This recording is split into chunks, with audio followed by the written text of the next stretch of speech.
जा चुकी है। ऐसे को बचाने के लिए सांप को काटा था, लेकिन जब उस महिला के द्वारा इस तरह का तथ्य हुआ कि उसने जो है उसको मार डाला, बाद में पछतावा रह गया है। इसीलिए आप लोग पेशेंस का परिचय दें।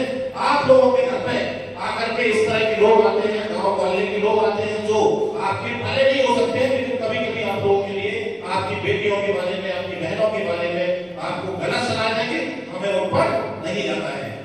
और अपनी बेटियों को, अपने बच्चों को, जो लोग कुछ कहते हैं कि हमारे बच्चे तो बहुत संस्कार वाले हैं, कहते हैं कि हमारा बच्चा, हमारी बच्ची, हमारा बेटा हमारे बगल में नहीं बैठता है, इतना संस्कार वाला है, इसको संस्कार पर नहीं कहेंगे।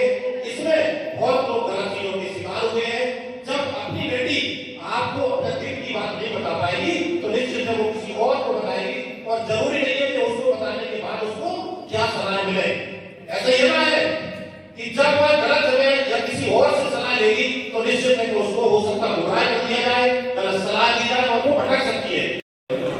चलो हम कहते हैं जानते बोला करते आगे सुनिए आप लोगों ने नहीं।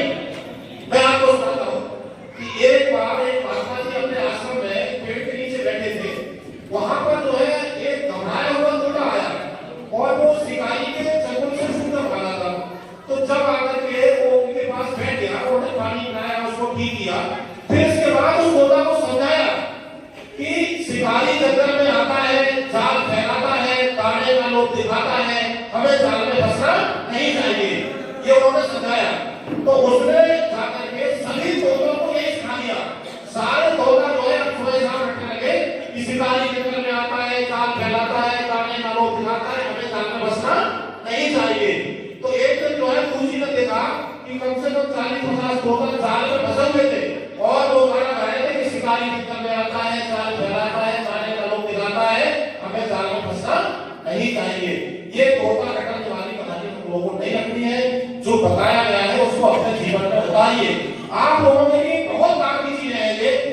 सबसे पहली सरकार की जो प्रवक्ता है कि आप लोगों को ढाल बना करके झूठे मुकदमे लिखाए जाते हैं, ऐसा भाई के हमारे पता चुके हैं। क्या ये बात बिल्कुल सही है नहीं है? कभी प्रथम लक्ष्य ये जान जाए कोई व्यक्ति को घूर रहा है, कोई व्यक्ति शब्द कह रहा है, पंक्तियां कस रहा है, पीछा कर रहा है, स्कूल से बेटियां आ रही हैं उनका पीछा कर रहा है, ये सब अपराध की श्रेणी में इसकी सूचना तत्काल पुलिस को दे ताकि पुलिस कार्रवाई करे, ताकि उसका मन और न बढ़े, कोई और बड़ा अपराध ना करने पाए।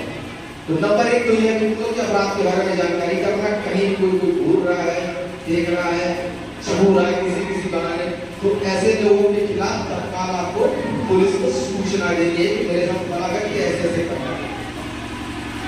दूसरी चीज है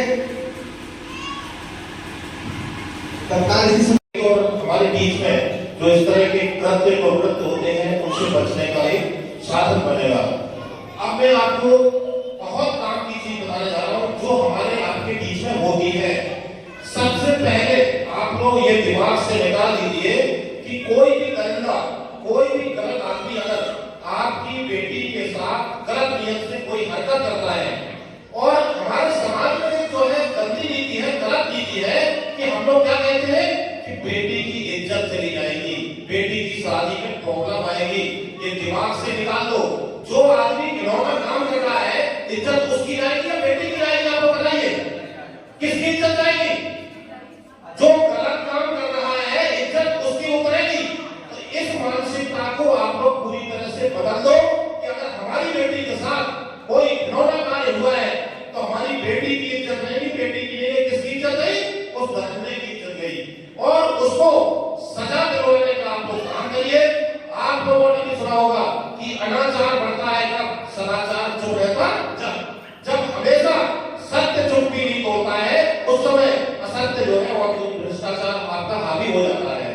तो इसीलिए आज गवर्नमेंट जो है इतने बड़े बड़े अधिकारियों को आपके बीच में भेज रही है कि आप लोगों को इसके लिए बताना है कि अगर हमारी बेटी के साथ किसी ने अगर शुरुआती दौर में अगर कोई भी हरकत करने की कोशिश की पाएगा, तो ये संकल्प लो कि अगर छोटे से छोटी हरकत भी होती है, और आज की सरकार में आप लोगों ने देखा है, चाहे वो कितना भी बड़ा गुंडा हो, चाहे कितना बदमाश हो, चाहे कितना भी बड़ा दबंग हो, उसको सजा आज मिल रही है। मिल रही है नहीं मिल रही? आप लोग बताओ।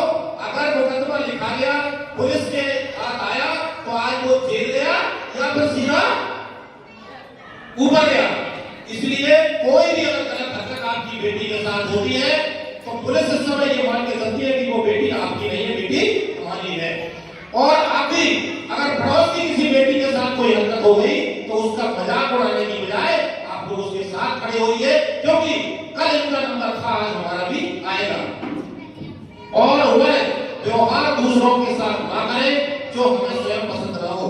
कल किसी के साथ गलत हुआ और हम लोग उसका मजाक उड़ा रहे हैं, हो सकता है कि कल हमारी माली हो और हमारी बेटी के साथ इस तरह का व्यवहार हो। तो बिल्कुल इस बात का दृढ़ निश्चय कर लो कि अगर कहीं भी कोई भी इस तरह का अपराध होता है, और मैं आपको बता दूं कि एक चीज होती है धैर्य। क्या होता है? धैर्य जिसको कहते हैं। अगर किसी व्यक्ति ने साइबर क्राइम के द्वारा, साइबर अपराध के द्वारा सिर किसी का, धड़ किसी का काट करके और फोटो बना दिया और आपकी बेटी को भी उसमें लगा दिया, तो कहीं आपके पास इस तरह की फोटो आई तो आप सीधे बेटी पर हावी ना हो जाए, ये पहले जांच करें। क्योंकि इस तरह के क्राइम हो रहे हैं कि सिर किसी का हो रहा है, गर्दन किसी की होती है, शरीर किसी का हो रहा है। इस तरह के फोटो जब आपके पास आते हैं तो आप लोग जो है ऑनर किलिंग यानी अपनी बच्चियों को मारने का काम करते हैं। ये सब ना करें, पहले पूरी तरह से सच्चाई जानें। क्योंकि बेटियों को ब्लैकमेल किया जाता था, इसके लिए हमारी सरकार, हमारे अधिकारी, हमारे